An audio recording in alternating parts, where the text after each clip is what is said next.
Halo teman-teman, kali ini saya akan menjelaskan tentang anatomi dan juga tahap perkembangan embrio ayam kampung. Untuk anatomi telur ayam, pertama, pada bagian luar itu terdapat cangkang telur.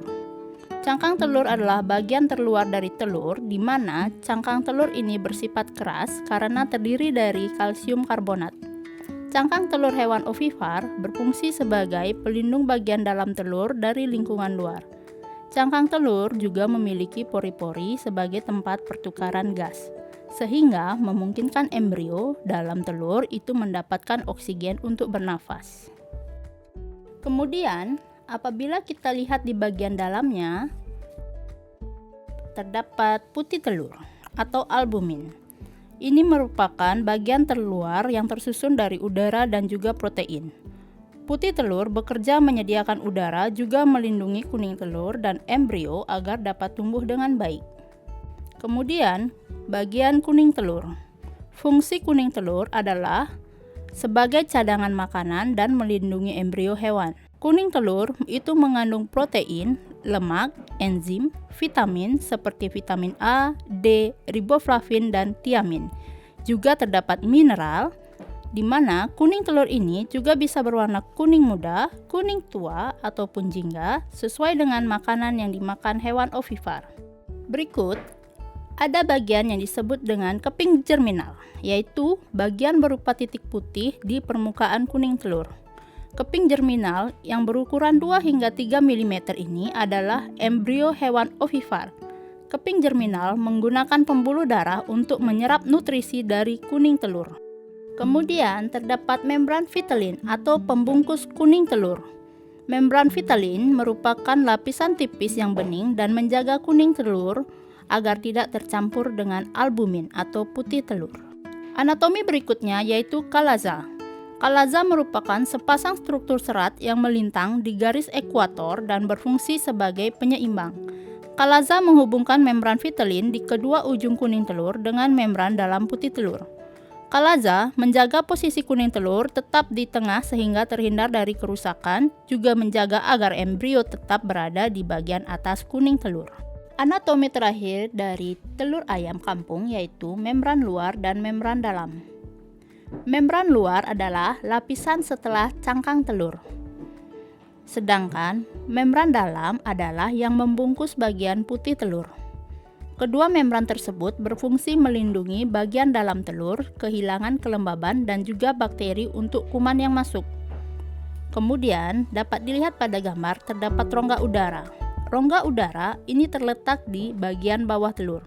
Ketika hewan ovipar bertelur, telur berada dalam keadaan hangat, namun kemudian menyusut dan memisahkan dua membran dan meninggalkan kantung udara yang berisi oksigen.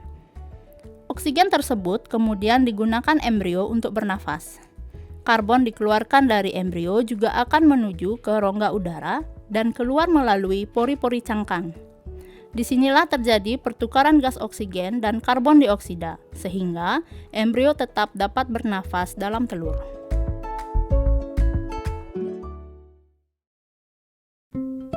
Tahapan perkembangan embrio ayam. Pada hari pertama, bentuk awal embrio belum jelas terlihat. Sel benih berkembang menjadi bentuk seperti cincin dengan bagian tepinya yang gelap, sedangkan bagian tengahnya agak terang. Bagian tengah ini merupakan sel benih betina yang sudah dibuahi yang dinamakan zigot blastoder. Pada hari kedua, bentuk awal embrio mulai terlihat jelas. Pada umur ini sudah terlihat primitive streak, yaitu suatu bentuk memanjang dari pusat blastoderm, yang kelak akan berkembang menjadi embrio. Pada blastoderm terdapat garis-garis warna merah yang merupakan petunjuk mulainya sistem sirkulasi darah. Kemudian di hari ketiga, jantung sudah mulai terbentuk dan berdenyut, serta bentuk embrio sudah mulai tampak dengan menggunakan alat khusus seperti mikroskop. Dengan menggunakan mikroskop, kita akan melihat terdapat gelembung bening, kantung amnion, dan awal perkembangan alantois. Gelembung-gelembung bening tersebut nantinya akan menjadi otak, sementara kantong amnion yang berisi cairan warna putih berfungsi melindungi embrio dari goncangan dan membuat embrio bergerak bebas. Pada hari keempat, mata sudah mulai kelihatan. Mata tersebut tampak sebagai bintik gelap yang terletak di sebelah kanan jantung. Selain itu, jantung sudah membesar. Dengan menggunakan mikroskop dapat dilihat bagian otak, di mana otak ini akan terbagi menjadi 3 bagian, yaitu otak depan, otak tengah, dan otak belakang. Pada hari kelima, embrio sudah mulai tampak lebih jelas. Kuncup-kuncup anggota badan sudah mulai terbentuk. Ekor dan kepala embrio sudah berdekatan sehingga tampak seperti huruf C. Kemudian, pada hari ke-6, kuncup-kuncup anggota badan sudah mulai terbentuk. Mata sudah tampak menonjol. Dengan mikroskop dapat dilihat bahwa rongga dada sudah mulai berkembang dan jantung sudah membesar. Pada hari ke-7, paruhnya sudah tampak seperti bintik gelap pada dasar mata. Dengan menggunakan mikroskop juga akan terlihat bagian tubuh lainnya sudah mulai terbentuk seperti otak dan leher. Di hari ke-8, mata embrio sudah jelas terlihat.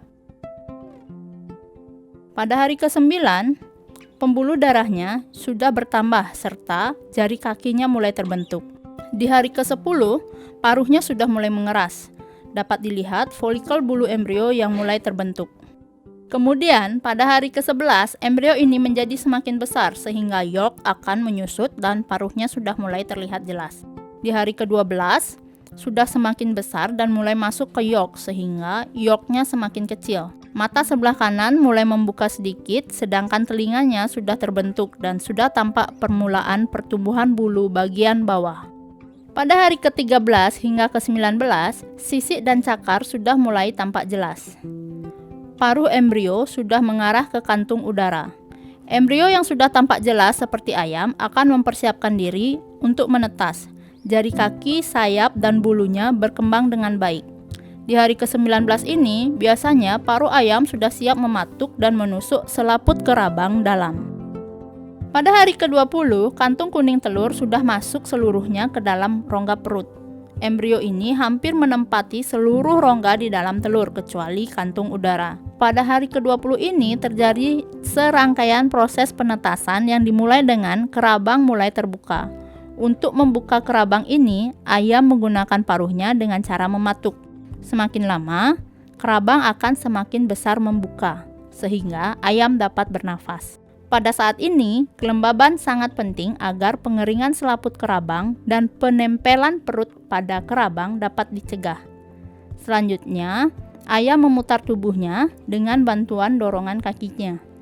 Dengan bantuan sayapnya, keadaan pecahnya kerabang semakin besar. Di hari ke-21, tubuh ayam memerlukan waktu 12 hingga 18 jam untuk keluar dari kerabang. Setelah keluar dari kerabang, tubuhnya masih basah dan membutuhkan waktu 6 hingga 12 jam agar tubuh ayam ini menjadi kering.